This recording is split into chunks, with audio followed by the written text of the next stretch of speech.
Hoy leemos el Evangelio según San Lucas, capítulo 11, versículos del 1 al 4.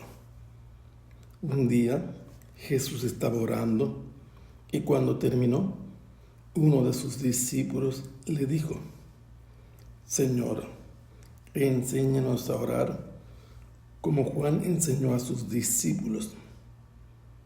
Entonces Jesús les dijo: Cuando oren digan: Padre, santificado sea tu nombre, venga tu reino, danos hoy nuestro pan de cada día y perdona nuestras ofensas, puesto que también nosotros perdonamos a todo aquel que nos ofende, y no nos dejes caer en tentación.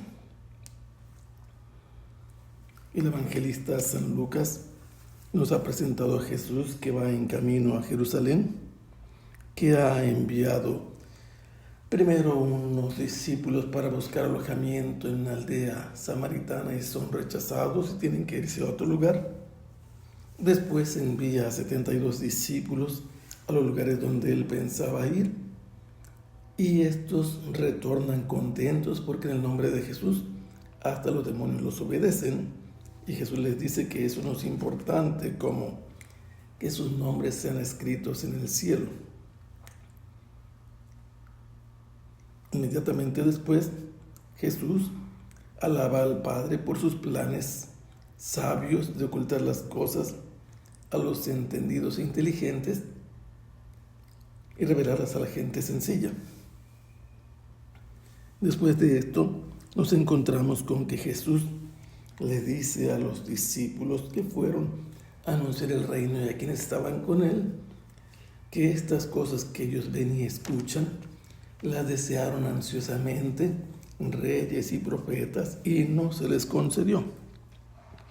Y luego Jesús continúa discutiendo un tema importante con un personaje cualificado como un maestro de la ley que lo quiere poner a prueba, y Jesús le devuelve su pregunta fundándolo en la ley, porque Jesús no vino a cambiar la ley y los profetas. ¿Cuál es el mandamiento más importante? Es tratado así en San Mateo y en San Marcos, pero aquí es tratado como qué es lo que se debe hacer para obtener la vida eterna, y lo que hay que hacer es cumplir el mandamiento de amar a Dios sobre todas las cosas y al prójimo como a sí mismo.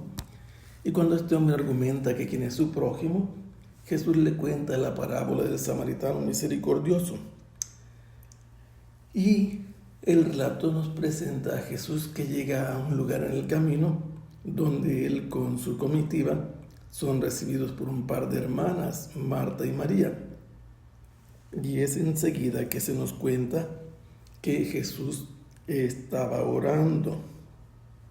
Se nos dice que fue un día, no se nos dice a qué hora del día, tampoco se nos dice en dónde, pero lo que sí se nos cuenta es que la oración de Jesús era prolongada. Estuvo largamente haciendo oración, y esto es una característica propia de San Lucas, porque en varias ocasiones nos presenta a Jesús haciendo oración. La primera vez fue cuando fue bautizado, y en ese momento descendió el Espíritu Santo después de abrirse el cielo. Antes de elegir a los 12, Jesús pasó también horas haciendo oración. Luego, cuando iba a examinar a los discípulos acerca de quién decía la gente que era él y qué decían ellos, estuvo haciendo oración. Cuando subió al monte con 3 de ellos, al estar orando sucedió todo esto espectacular que ellos vieron. Más tarde se nos va a contar que en el monte de los olivos Jesús estaba haciendo oración, y ya crucificado por lo menos encontramos 2 expresiones de parte de Jesús donde está haciendo oración y pide el perdón para sus enemigos que no saben lo que hacen, y se encomienda al Padre: en tus manos encomiendo mi espíritu. Así que esta característica propia de San Lucas no la presenta ni Mateo, ni Marcos, ni Juan. Cuando Jesús terminó de orar, uno de sus discípulos se anima y le dice: Señor, enséñanos a orar.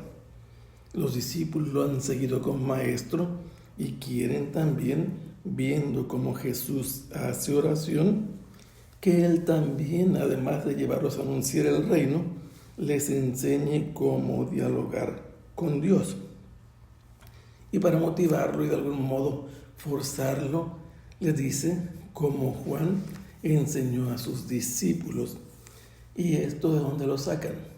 Algunos de los discípulos de Jesús primero fueron discípulos de Juan. Y Jesús no se deja argumentar muchas cosas y comienza a enseñarles. Les dijo: cuando oren, ¿qué cosa es orar?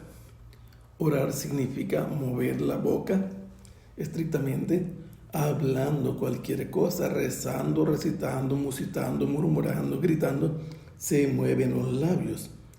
Pero en este caso se trata de un ambiente propio de diálogo con Dios.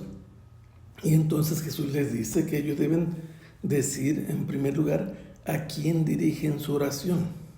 El destinatario de lo que ellos están haciendo es el Padre. Y por eso nosotros podemos saber que lo primero que Jesús dice es cómo se dirige Él a Dios. Lo llama Padre, y así lo vemos en los momentos más intensos de su vida. Cuando está en el Getsemaní le dice: Padre, si es posible, aparta de mí este cáliz. Cuando está crucificado le dice al Padre que perdone a los que lo han crucificado. Y finalmente le dice: Padre, en tus manos encomiendo mi espíritu. Y entonces la enseñanza de Jesús es tener una confianza de hijos con Dios. Y les enseña que santificado sea el nombre de Dios, del Padre al que se refieren. ¿Y esto cómo se hace? El nombre significa Dios mismo. No podían pronunciar los judíos el nombre de Dios por su interpretación del segundo mandamiento, pero ellos deben santificarlo mostrando que lo tratan como Padre, pero requieren la ayuda del Padre para hacerlo. Ellos deben pedir al Padre que venga a su reino, que Él reine sobre la creación entera, que manifieste que Él es el dueño de todo. Entonces, Él tiene que vencer los reinos de este mundo, mostrándoles que está santificando su nombre y viniendo a reinar. En esta parte le falta una petición, la tercera, que dice que se haga su voluntad en el Evangelio de San Mateo, pero aquí no aparece. Nos dice el evangelista San Lucas que en la enseñanza del Padre Nuestro, inmediatamente Jesús les dijo que le pidieran al Padre que les diera el pan hoy, el de cada día, el correspondiente a este día. Y pedir el pan para cada día significa confiar en Dios, que nos dará lo necesario hoy. Representa todo lo necesario para vivir el alimento. Y enseguida le piden al Padre, por enseñanza de Jesús: perdona nuestras ofensas. Nosotros, cuando no hacemos la voluntad de Dios, igual que cualquier criatura consciente, comete un pecado y ofende a Dios.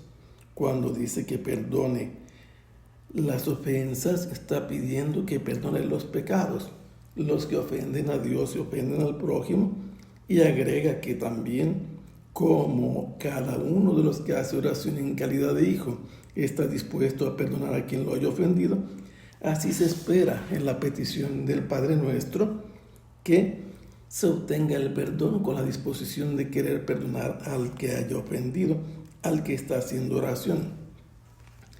Y la última petición en esta fórmula breve del Padre Nuestro, transmitida por San Lucas, es: no nos introduzcas en la tentación, no nos hagas entrar bajo el poder del tentador.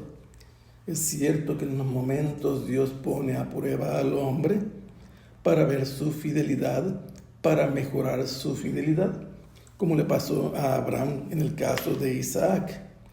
Pero en otros casos también se le autoriza a Satanás, que es el que induce al pecado, se le autoriza para que pruebe la fidelidad de quienes están ante estas pruebas. Y por eso es que Jesús les enseña a los discípulos a pedir al Padre que lo libre de la tentación, no permita que entre en ella. Que el Señor los bendiga. Hasta pronto. Sea alabado el Santísimo Sacramento.